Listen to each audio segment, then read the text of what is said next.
Dangerous Assignment. Transcribed starring Brian Donlevy as Steve Mitchell.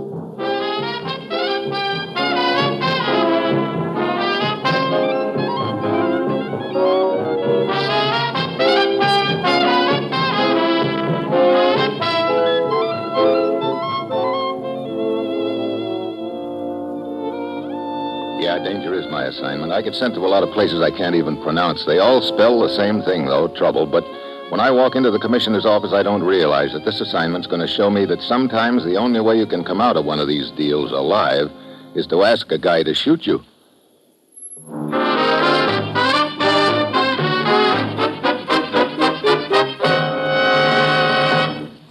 Morning, Commissioner. You sent for me? Steve, you ever hear of Yin Yi Hop? Sounds like a new jump tune, is it? That name first came to our attention during the court-martial of an American Army officer in the Philippines shortly after the war, Major Vance Morgan. Oh, yeah. He had something to do with the disappearance of medical supplies, arms, and ammunition from one of our bases there, didn't he? Evidence brought out at the trial was all against Morgan, yet he insisted he was innocent. He claimed he'd been investigating the matter before his arrest, that the theft was the work of an organization headed by this Yin Yi Hop. I see. Morgan claimed further that he'd actually seen this Mr. Hop, that he wasn't an Oriental, but an American.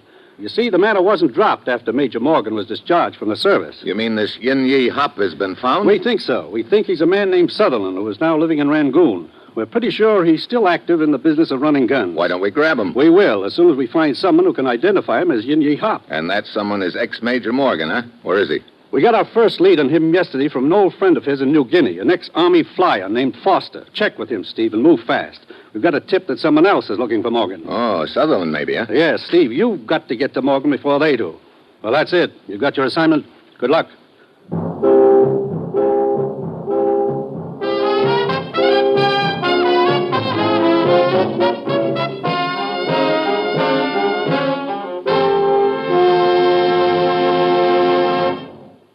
The National Broadcasting Company is presenting Dangerous Assignment, starring Brian Donlevy in the role of Steve Mitchell, colorful, two-fisted government agent. At all those places of the world where danger and intrigue walk hand in hand, there you will find Steve Mitchell on another Dangerous Assignment. In a moment, we'll bring you tonight's Dangerous Assignment adventure, but first, let me remind you about some of tomorrow's great shows on the NBC Radio Network. Thursday brings Western songs and adventure with Roy Rogers, Dale Evans, and all the folks at the friendly Double R Bar Ranch in Paradise Valley. And for the whole family's comedy entertainment, there's Father Knows Best, starring Robert Young. Another fine Thursday evening treat is Truth or Consequences, America's favorite party game, presided over by Ralph Edwards. We know you'll enjoy these three fine programs tomorrow and every Thursday evening, so be sure to be in our audience for the Roy Rogers Show, Father Knows Best, and Truth or Consequences tomorrow. Check your local paper for the time of broadcast.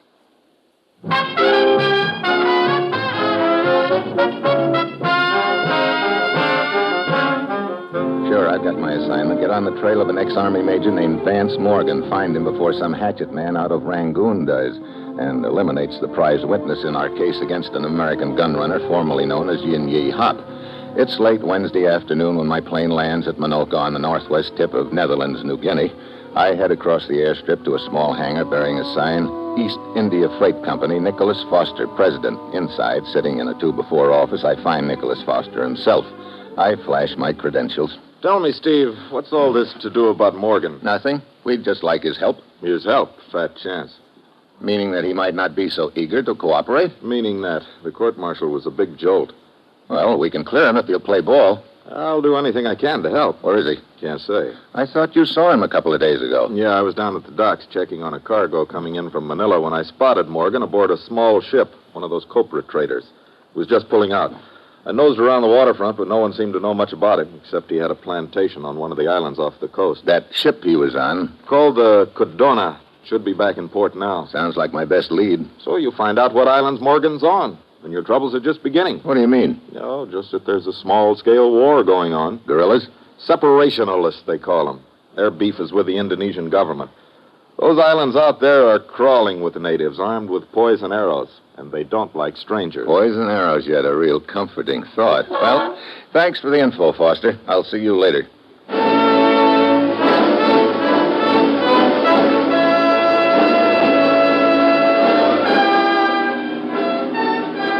later, I wind up at the docks, and sure enough, there's a small copra trader tied up. The only one on board is a native youngster, and he doesn't tune in on my frequency at all, even when I resort to sign language. He keeps grinning and pointing over the rail, so I have a look. I spot someone swimming underwater, gliding back and forth along the side of the ship. Then the swimmer comes up for air. I come up for a little air, too, when I see who it is. And she's up on deck, coming toward me, right out of Esquire. Hello? Hello. Hey, you're quite a swimmer. You are looking for someone? Yeah, the skipper of this ship. I am the skipper. You? What is it you wish? Well, I'm looking for a man named Morgan. Maybe you could take me to him. No, that would be impossible at this time. My ship is in need of repairs. The hull has been damaged. Running the blockade? Blockade? I do not know what you mean. Look, you can stop being cagey. I'm just interested in finding Morgan. Here, you better have a look at my credentials. American agent. I see. He's in trouble? No, just want to talk to him. Where is he? There's an island called Ipo. He lives there alone at a small plantation. Perhaps I could get a message to Morgan. Well, that would save me a lot of time and trouble. Tell him who I am and that I've got to talk to him. We need his help. Where are you staying? Well, I noticed a hotel a few blocks back there, as good as any. I know the one you speak of. You can expect me by sundown.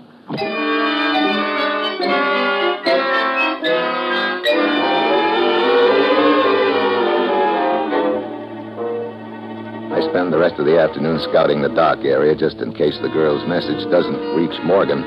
My luck is all bad. I can't find a single skipper who's willing to run the blockade, let alone face a hail of poisoned arrows. The setting sun hangs over the horizon like a big orange as I wander back to the hotel. The girl is already there, waiting for me in the lobby. Oh, I'm sorry, I'm late. Or are you early? Your message was delivered, Mr. Mitchell. Good. What's Morgan's answer? Well, I don't quite understand, but... What did he say? 2 words, Mr. Mitchell. Drop dead. She gives me a nice deadpan reading. Without cracking a smile, she turns and walks out. Well, that's it. If Morgan won't come to me, I've got to go to him, blockade or no blockade. I hurry over to Foster's office at the airport. He's not around. I finally find him in a broken-down gin mill near the water.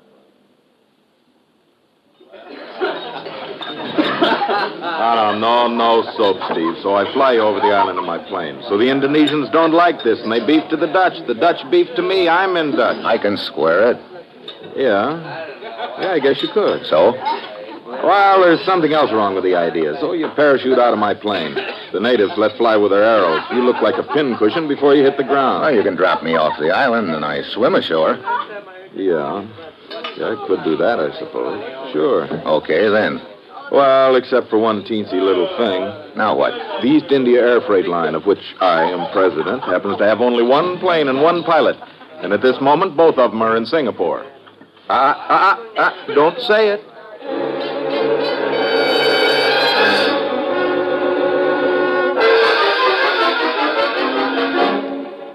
So I don't say it, I just think it. I wander back outside and then down along the dock. Suddenly I spot a ship tied up that I didn't see there this afternoon. It's a small Dutch patrol boat. I head for the office of the port director. I fill him in on the situation while he shifts a cigar from one side of his mouth to the other. Finally, he grinds it out in an ashtray. We will, of course, be most eager to cooperate with you in this matter, Herr Mitchell. However, we must first consult with the Indonesian authorities. Sure. It's their island and their blockade. I see no reason why they should deny us permission to enter their waters. There will undoubtedly be lookouts on Ipoh. So the problem will be, how can we get you ashore without being seen? That might take a bit of doing. Tell me, do you swim? Yeah. Good. You may have to before the night is over.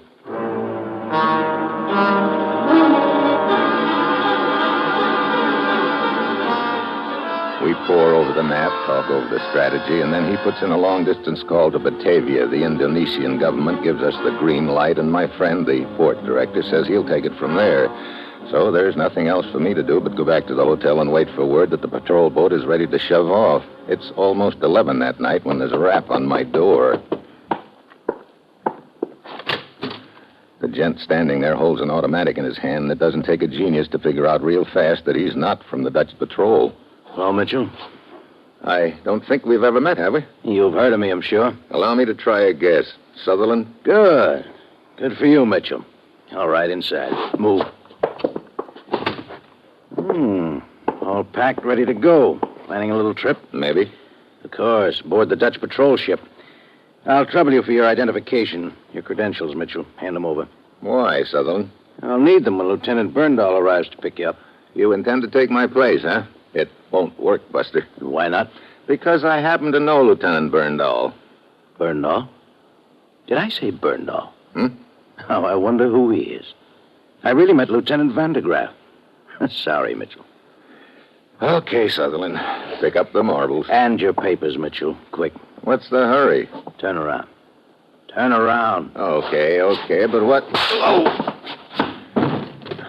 The gun butt behind my ear knocks me to the floor real fast. I try to get up, but my arms have suddenly turned to jelly. It's no go. I can feel Sutherland's hands giving me a fast frisk. I can also hear someone coming up the stairs down the corridor, and I know it's someone from the patrol boat. I make one more try to get my feet, but Sutherland slams a heel on my weight.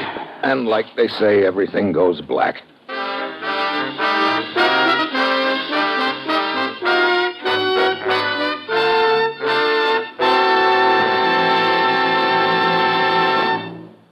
Steve Mitchell will continue his dangerous assignment in just a moment. You would be a poor businessman to invest money without determining what your dividend would be, so I'd like to tell you what return you'll receive on your investment in your community chest. Normally, about 40% of 100 families receive directly services of some kind from one or more red feather agencies during the year. Such services include aid to the handicapped, to orphan children, to the aged, and to the sick and needy. All families benefit indirectly because these services work to make your community a healthier, happier, better place in which to live. This year, it's a bigger red feather because the United Red Feather campaigns must raise $17 million extra to provide for the United Defense Fund services, which include 257 USO clubs, USO camps, American Relief for Korea, and many others. So when you make your contribution, give enough to cover normal needs, plus an extra amount for the added services made necessary by this defense emergency.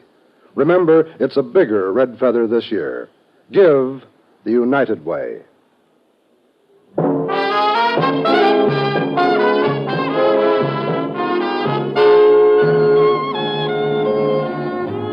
Now back to Dangerous Assignment and Brian Donlevy as Steve Mitchell.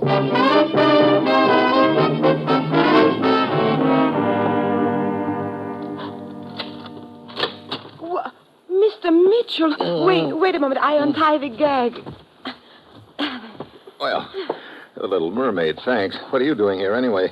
Well, I came to talk about Morgan, Mr. Mitchell. Oh? I'm Anna. I'm his girlfriend. This comes as no great surprise, Anna. I'm worried about him. Is he in some kind of trouble? He sure will be if Sutherland gets to him. Oh, I do not understand. Come on, untie me, and I'll fill you in on the way to the waterfront.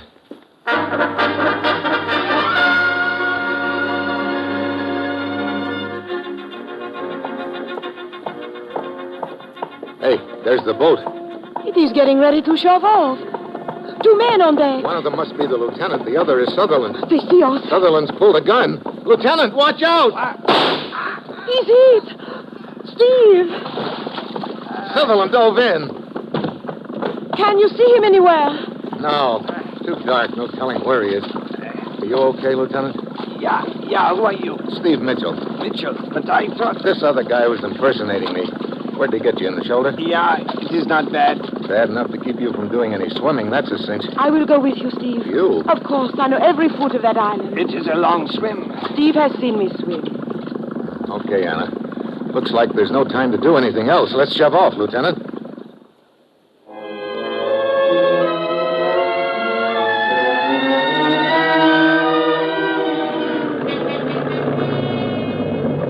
This is as close to the island as we had better go with the boat.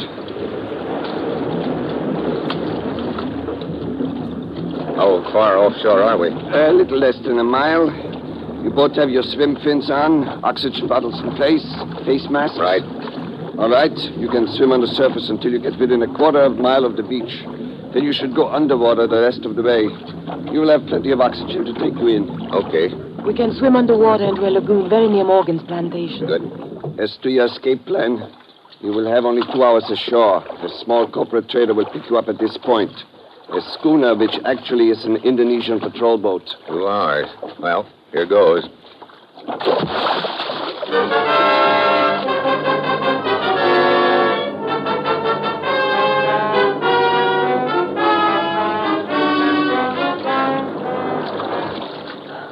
We swim as quietly as we can for a few minutes. Then, about a quarter of a mile offshore, we rig up the tubes from our oxygen bottles and go underwater. Anna leads the way, and if I had any doubts about her swimming ability, they're gone now. My only problem is keeping up with her. We slip past a reef and through a small channel into an inlet. Another minute, and she heads for the surface. I follow.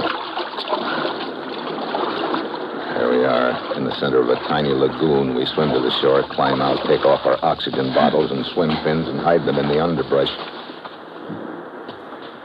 There. Come, the plantation is half a mile straight ahead. Okay.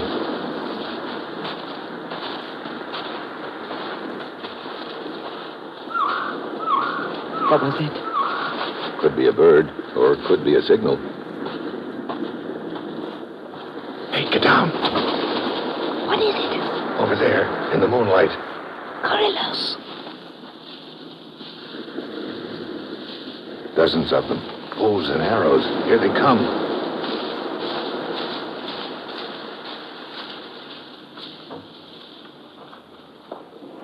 They're gone. Let's get out of here.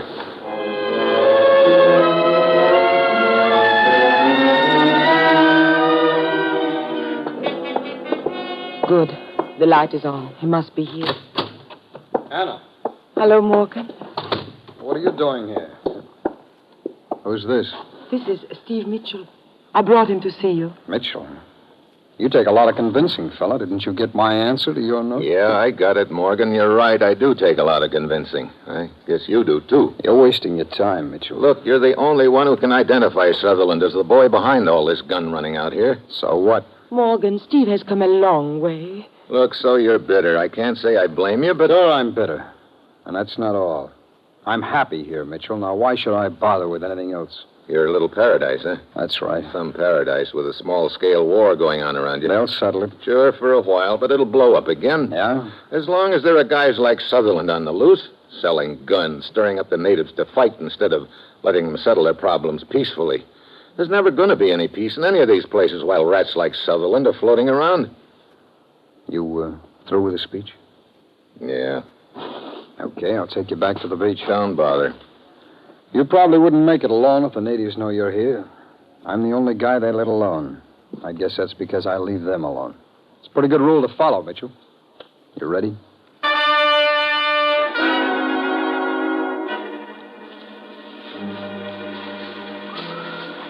So the three of us head back to the spot where Anna and I had ditched our swim equipment. We pick it up and start for the beach. I don't want to admit I'm licked yet, but it doesn't look like there's much more I can do or say. I don't know whether anything I've already said has gotten through to Morgan or not. If so, he gives no sign of it. Then suddenly a bunch of guerrillas looms up ahead of us on the trail. Anna and I freeze. Morgan stops us and steps up ahead. When the guerrillas see him, they move aside and we pass by. They stare at us, sullen, suspicious. 2 minutes later, we pass another group. Same story. Look at them. Look at their faces. Don't worry. You're all right as long as they see me with you. I don't think that's what's worrying Anna, Morgan. No. Well, I recognize some of these people. I know how they used to be, smiling and happy. Remember the festivals, Morgan? So? No more festivals. No more music. Well, could be a lot worse, I guess. What do you mean? They've only got bows and arrows now. Ought to be a lot more exciting when they get guns. Surf looks quiet tonight. You shouldn't have any trouble getting through it. There's the copra trader out there waiting for us. Is that your schooner, Anna? No, it's an Indonesian patrol boat. They told us it would be along to pick us up. Morgan, if you would only... It's about a mile out to that boat, looks like. So? So you think I can make it without swim fins? Morgan.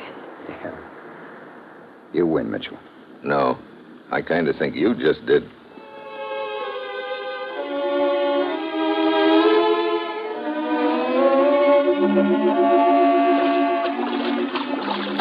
The three of us wade out through the surf and start swimming.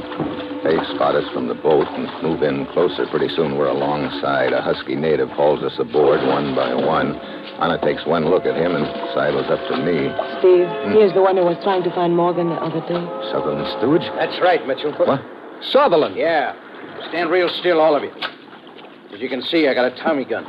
My boy Baru there's real handy with his knife, and those three in the bow are no sissies either. Okay, you've proved your point, Sutherland. Now what? Now we get out of here nice and quiet before the real patrol boat shows up.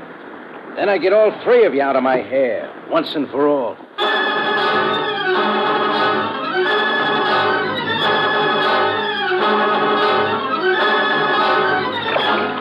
I know whatever I do, it's got to be fast. Then I get an idea. It all hinges on the fact that Sutherland doesn't want to make any noise and probably won't risk a shot. I hope. Suddenly I dive toward him. Sure enough, he swings the barrel of the Tommy gun down at my head. I'm expecting it, so I roll with it. As it catches me behind the ear, I fall to the deck and roll onto my back, pretending to be out. Okay, Baru. Finish him off with your knife. The native comes at me with his knife. Just what I want. My legs are doubled up. When he gets close, I lash out, and one of my swim fins slaps him across the face and knocks him back toward Sutherland and his... The burst catches Baru full in the back. I dive for Sutherland's legs before he can shoot again. He hits the deck hard. Morgan grabs the Tommy gun out of his hand, swings it toward the three natives in the bow. All right, just stay where you are, fellas, and don't get any ideas. Steve, are you all right? Yeah, that's more than we can say for Baru, I guess. Hey, take a look over there. Patrol boat. Good. They can put Sutherland and his boys on ice for us. You know, you're a pretty handy lad with those swim fins, Mitchell. Yeah, but there's one thing I don't understand. Oh, what's that? Well, usually when you slip a guy a fin, the least he can do is say thanks, but not Baru. You know, I don't think he liked it a bit.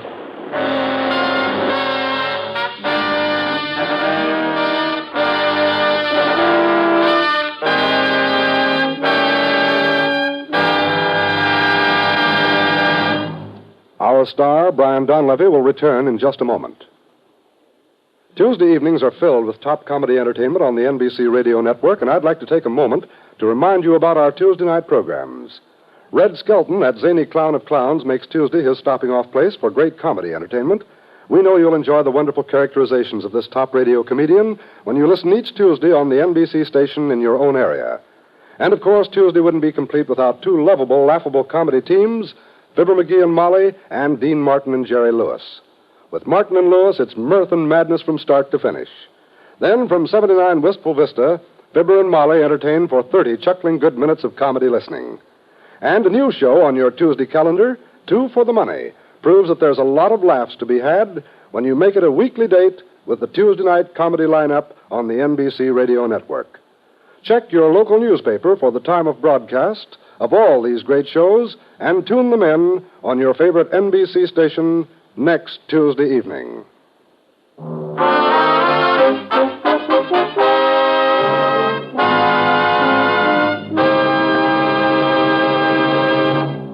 Next week, I parachute into the jungle, right into the barrel of a gun. That will be Steve Mitchell's dangerous assignment next week.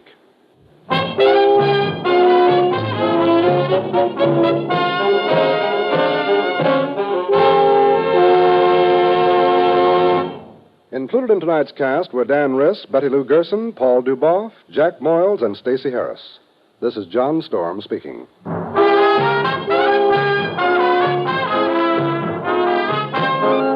Dangerous Assignment, starring Brian Donlevy in the role of Steve Mitchell with Herb Butterfield as the commissioner, is written by Bob Reif and Adrian Jondeau and is directed by Bill Karn. Be with us again next week at this time when Brian Donlevy, in the role of Steve Mitchell, will embark on another transcribed dangerous assignment.